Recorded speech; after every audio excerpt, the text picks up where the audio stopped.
আমার নিউজ করার পরে ভোরের আলোতে তারপরে বাচ্চাগুলো ওই সময় দেখাইছিল। আজকে প্রায় 20-25 দিন আমি বাচ্চাগুলো দেখি না। এরপরে তে অনলাইনে নাই, অফলাইনে আছে। আমার বাচ্চাগুলো কি আছে না না আছে তাও কইতে পারি না। আমি বাচ্চাগুলো লেগে বিদেশে বিরাট যে হয়রানি হইতেছি। আমি টাকারে টাকা মনে করি না, আমি পাগলের মতন করতে পারছি। ঠিক আছে, 1 মাসের জায়গাতে আমার 1.5 মাস হয়ে গেছে। এখন তো আমার বাচ্চাগুলি এখনও আমি এই জায়গাতে আছে, কিন্তু আজকে 1 মাস হয়ে গেছে। মানে আমার বাচ্চাগুলো দেখাইছে যে এই নিউজের পর, ভোরের আলো নিউজের পর। এখন বাচ্চাগুলো কি আছে না না মেরা লাইছে তাও তো কইতে পারি না। পুলিশে কোনো ভূমিকা নাই। আমার সরকারের কাছে আবেদন, আমার বাচ্চাগুলো উদ্ধার করে দাও।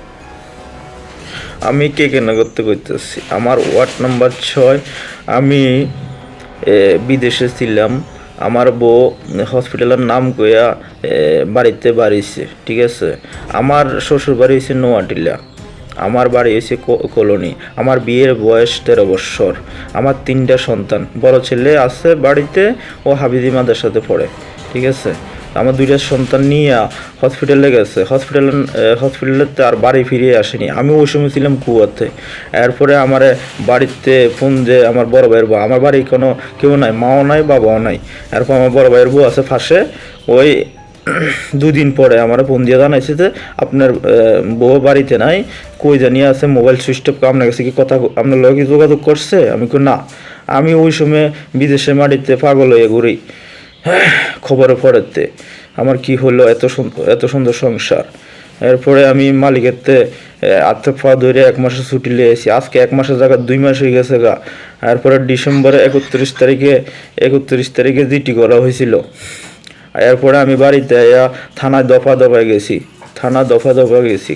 কাটিলা থানাতে, আমার সোনামুড়া থানাতে, আদালতে। ওইভাবে আমি হয়রানি হইতেছি। ঠিক আছে, এরপরে আমি যখন কোনো খোঁজখবর পাইতেছি না, এরপরে আমি ভোরের আলোতে কয়েকটা নিউজ করছি। নিউজ করার পরে একটা দনপুরের ছেলে, তার নাম হয়েছে আলী হোসেন, তারও বাচ্চা আছে 2টা। এরপরে আমার বউরে লয়ে গেছে গুজরাটে, তে স্বীকার করছে। এরপরে আমি ওই ব্যাংকের মাধ্যমে জানতে পারি 1 মাসের একটা স্লিপ বার করছে। আমার বউর নামে অ্যাকাউন্ট ছিল স্টেট ব্যাংকে। ওই এর ভিতরে আমি লোকেশন দিয়ে দেখছি যে গুজরাটে আছে, তো কইছে গুজরাটে আছে। তো এরপরে এত কিছু ডকুমেন্টস থাকতে আমার বউটার কেন, বাচ্চাগুলো কেন উদ্ধার করে না? আমি দেখছি যে বিদেশের মাটিতে অনেকগুলা বাইরের তো লইয়ে, বাংলাদেশের তো লইয়ে, কিন্তু ইন্ডিয়াতে কেন উদ্ধার হইতেছে না? আমার পুলিশেরও কোনো ভূমিকা নাই। পুলিশের কাছে দফায় গেছি আমি। তাহলে আমার এখন আবেদন সরকারের কাছে, ডক্টর মানিক সাহা, মুখ্যমন্ত্রী ডক্টর মানিক সাহা, আমার প্রতিমন্ত্রীর কাছে, দিদির কাছে আবেদন, আমার ওই জিনিসগুলো দেখক, আমার বাচ্চাগুলো উদ্ধার করে দেখ।